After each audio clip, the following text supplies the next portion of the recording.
4-10 октябрьдә урманны саклык бөтен Россия акциясе уза. Әлеге акция кысаларында бүген спорт сәламәтләндерү үзәге һәм 7нче мәктәп биләмәсенә зәңгәр шашалар өстәлде. Аларда агач утырту эше башында шәһәр башкарма комитет җитәкчесе урынбасары Әдип Габдрахимов үзе торды.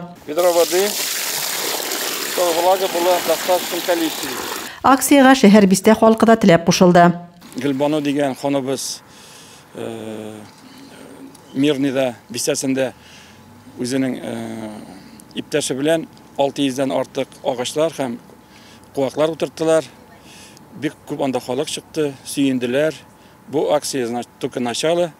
Бөтен микрорайоннарда да тослар белән, ТСЖлар белән, бөтен организациялар белән, һәрберсе белән эшлисебез килә. Әлеге акция кысаларында зәйдә барлыгы 400 дәнә чыршы, юкә, каен, алмагач үсентеләре, сортлы тупыл агачлары утыртылачак. Тамыры белән алып кайтып, менә бүген күрсәткән нидә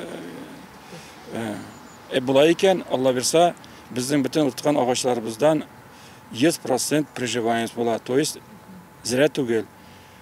Күп утыртуның файдасы юк, аның барсының файдасы шунда, һәрбер агач безгә менә көз утырткан, яз көне әгәр дә ул бирә икән, яшел почкалар, значит не зря. Бәйләргә кирәк. Су сибергә кирәк. Һаваны чистарта торган агачлар утырту экологияның аерылгысыз өлеше. Агач утырту акцияләреннән читтә калмыйк. Рәзимә Кашапова, Дин Сипатов, Зәй хәбәрләре.